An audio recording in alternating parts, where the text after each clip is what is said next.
Okay, Hassan, can you hear me now? Yes. Okay. We're going to study the seventh man, the first main text in the in Unit 2. This story, the seventh man, it has been written by a Japanese writer called Haruki Murakami. As you can see, their way of saying their names is so a little bit weird. Anyway, before we go to reading text as usual, we will introduce the most important vocabulary, discuss their meaning, and also study the summary of the text. In Haruki Murakami's story, The Seventh Man, there were like 7 people sitting together, and they were telling their own stories. Their story the stories on the stormy night. The seventh man of this group, he told the story of a great wave that has destroyed or distracted or devastated his life. It was just a huge or great wave. And then he started to explain, as even as you can see, if you look at the picture or the image of the text, it's a huge wave. This huge wave had destroyed his life or devastated it. He explained later that when he was a child, he and his friend, Kay, best friend, his name was Kay. They lived by the ocean in Japan, and 10 years old, when he was 10 years old, there was like a typhoon that hit his town. You know what is the meaning of typhoon? What is a typhoon? Hello? What's a typhoon? Okay, a typhoon, it's one of the natural disasters that may, when like a great hurricane just started in the ocean, the sea, causing this typhoon. It's like a huge amount of water that may flood or cover or drown a big city. And you know, Japan, one of the countries that is famous for this natural disaster. Every time you heard about a tsunami, a hurricane that hurt this country and destroy a lot of cities there. Anyway, when the seventh man was 10 years old, there was a typhoon that hit his town. And of course, people in these cases will stay at their homes. But during the calmness of this typhoon, the seventh man and his friend Kay, they decided to go next to the shore or close to the shore, just to checking or walk on the beach. As they were walking around the beach, his friend was so close to the shore, and the seventh man, was a little bit far away from it. So suddenly he looked at his friend. He saw behind him a very, very huge wave that was approaching to the beach. He fell in a deep thinking. What should he do? Should I run to save him, or should I run to save my life? Should I run toward the beach or away or against the beach? In his mind, his main thinking to run towards his friend to save him. But what he did actually, that he ran against the shore. He ran away from the shore. This we call it an instinctive action. What does it mean? Yani, it means that you did this action, but without planning to do it.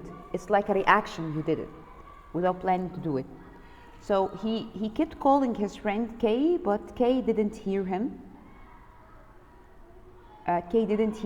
So the seventh man ran for safety to save his life. And Kay, what happened to him? He was drowned. He could have reached Kay, yes, but this could have. Do you think that this could have saved him? I don't think so, because if he was about to go to save Kay, this may put him in a risky situation that both of them would be dead. He spent 40 years after this accident happened, feeling guilty that he could do something to save his friend's life. But by the end of the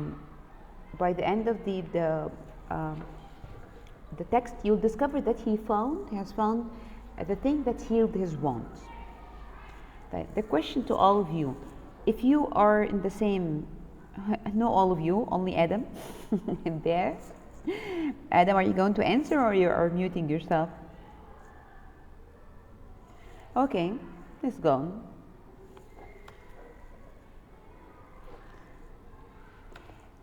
In this unit, we will find an essential question or very important question that we are going to answer in each text. What does it take to survive? What does it take to survive?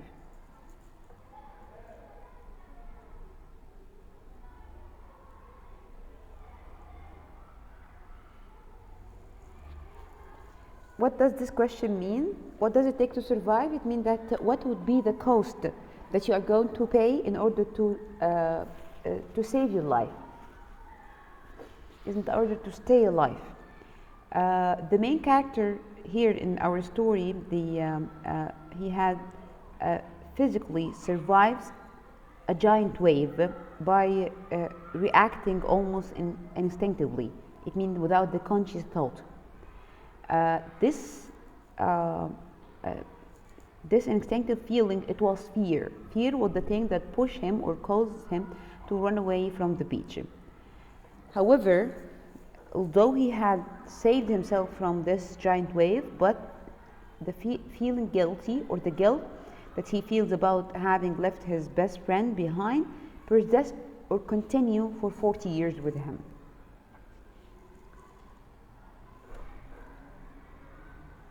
When we start reading the text together, we are going to think about those two questions. Should the seventh man forgive himself for his failure to save Kate or not? And should people in life or death situation be held accountable or responsible for their action? What is this life or death situation? Life or death situation, it's a situation where you have equal chance for being staying alive or to be dead. Like this situation that was the seventh man in. He was in a situation called life or death situation.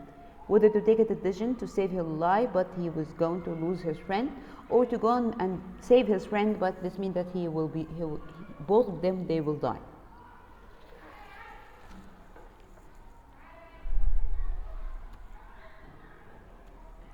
Right. First, we are going to study the most important concept of vocabulary in this lesson. The first word is desperate, and don't be distracted by desperate and desperate. The word desperate that we have studied, it has an I here and it means different. But here it's desperate, a totally different word. Let's read I read the examples for you. The situation is desperate. We have no food, very little water, and no medical supplies. So what do you describe? What will you describe a situation where you don't have food, you don't have water, you don't have medical supply? How can you describe this situation? The children are in desperate need of love and attention. They face a desperate shortage of clean water. They don't have clean water. So what can you describe? How can you describe this situation? So what the meaning of desperate here? I let you think for a while before we move on.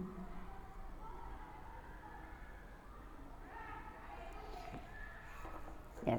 This kind of situation, like in number 1 and 2, it's extremely bad, very serious situation, very dangerous situation. So desperate is an adjective, and we use it to describe situation, not people.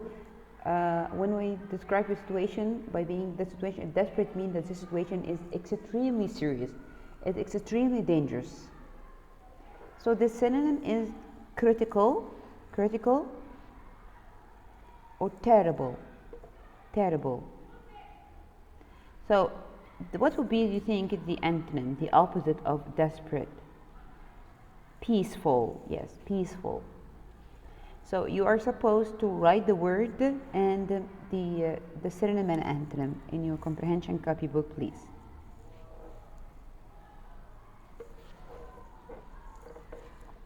I'll just give you a chance, and then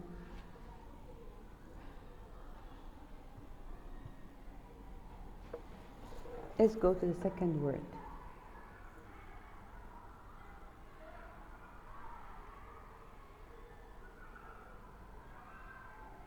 Entrance. Entrance.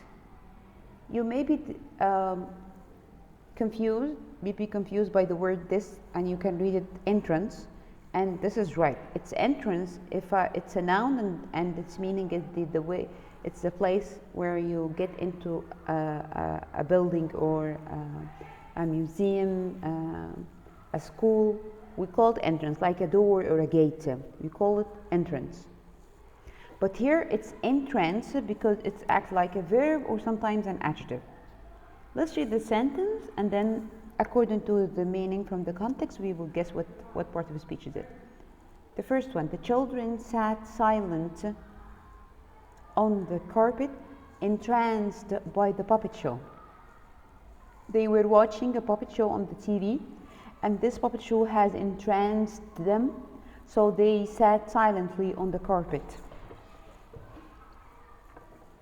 The second one, I was entranced by the bird's beauty. So I saw the bird, and the bird was very beautiful, so I was entranced by it. The third one, he has entranced millions of people with his beautifully illustrated box. He's the writer, and his books are, all of them are beautiful and illustrated, has a lot of illustration inside it, so his books entranced millions of people. So entranced, the verb, what does it do? Does it make a special effect on people, or it means that the things do not do any kind of effect at all? It means that those things, if something is has entranced you, it means that it left a special effect. So it like it captured your mind.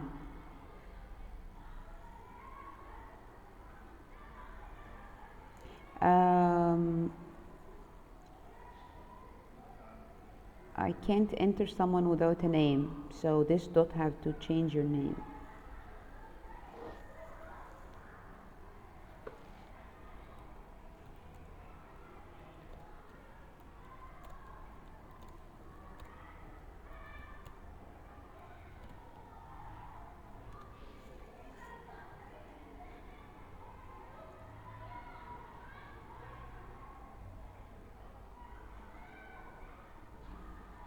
Okay. So, as I told you, entranced, it means that he made a special effect on the on people or on the one who is watching or seeing. So, entrance is a verb. It means to captivate, to capture, to captivate or capture, to delight, to fascinate, make you happy, to please you. So the antonym will be bore, to make you feel bored. So bore. So again, entrance is a verb. It means captivate, capture, delight, fascinate, and the antonym is bore. Don't be distracted by the pronunciation of it as a noun, which means entrance. Entrance means the place, the gate or the door that you through it you get into a building. Also, the antonym of entrance is displease. Displease. If we add to the same word a d, it will be entranced. And here, entranced will act like an adjective. Entranced. I was entranced by the beauty of the bird. Here, entranced here is an adjective. When entranced as an adjective, it will mean charmed, delighted, pleased. Charmed, Delighted, pleased, it means that it has made a big effect on you, so it captured your mind and your eye. The opposite will be, of course, bored. The opposite will be bored. Or displeased. Bored or displeased. So you are supposed to write the word and their synonym and antonym.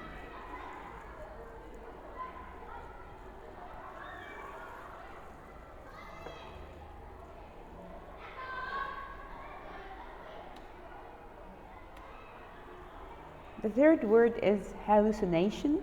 Hallucination. I believe that you can easily predict what the meaning of this word hallucination. But let's read the sentence again as an example. A high temperature can cause hallucination.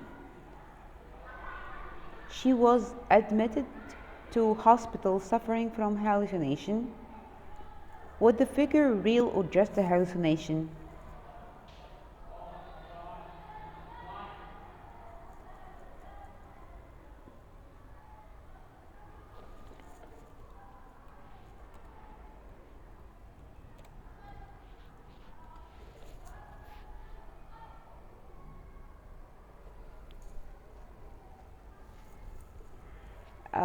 So hallucination here, it's like something bad or wrong happened to your mind.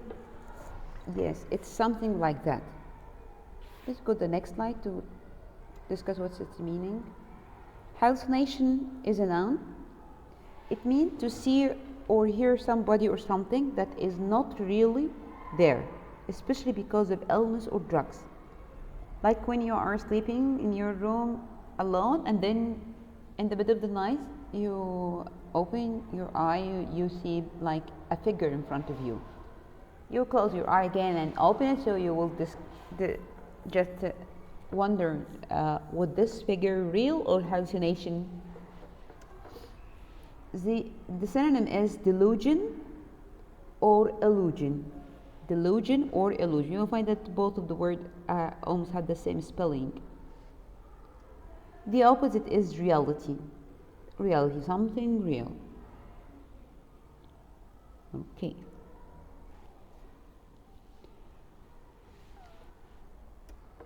Let's move to the fourth word.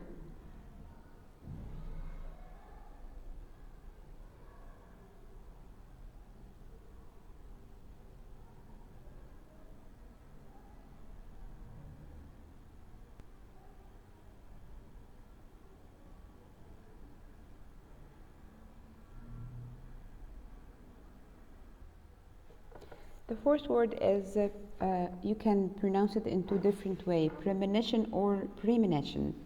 Premonition or premonition. Again, premonition or premonition. Let's read the examples. He had a premonition that he would never see her again. Don't hurry, don't rush to predict the meaning. Let's go to the next one to read. To help you to guess its meaning. I had premonition of disaster. Perhaps he had a premonition about what might happen in London. Perhaps he had a premonition about what might happen in London.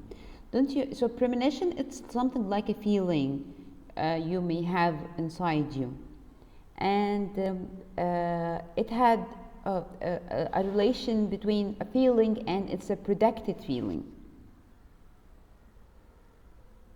A predictable feeling, to predict that something is happening.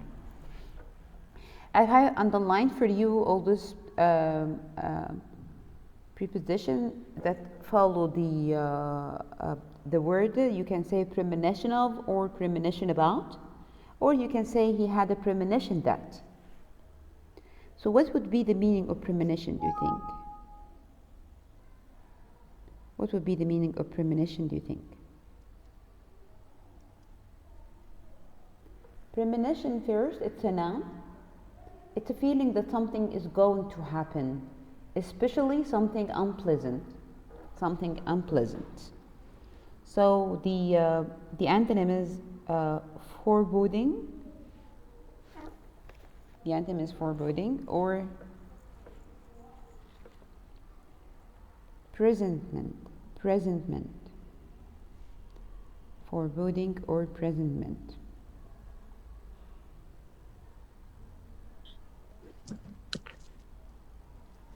Finally, someone has opened his mic. Foreboding. Okay, again, premonition. The synonym is foreboding or presentment. What does it mean? It means it's a feeling. It's a feeling that something unpleasant is going to happen. Something unpleasant is going to happen. You can say I have a premonition about, or you can say I have a premonition of. The fifth word is profound. The first example, the speech had a profound influence on her. The word influence means effect. The speech had a profound influence on her.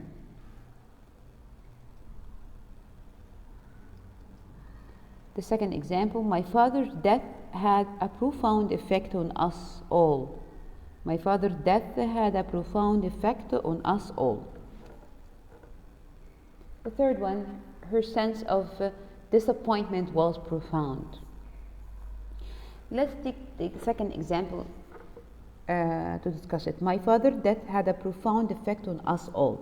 So here I'm describing the effect of my father's death on me, or me and my brothers.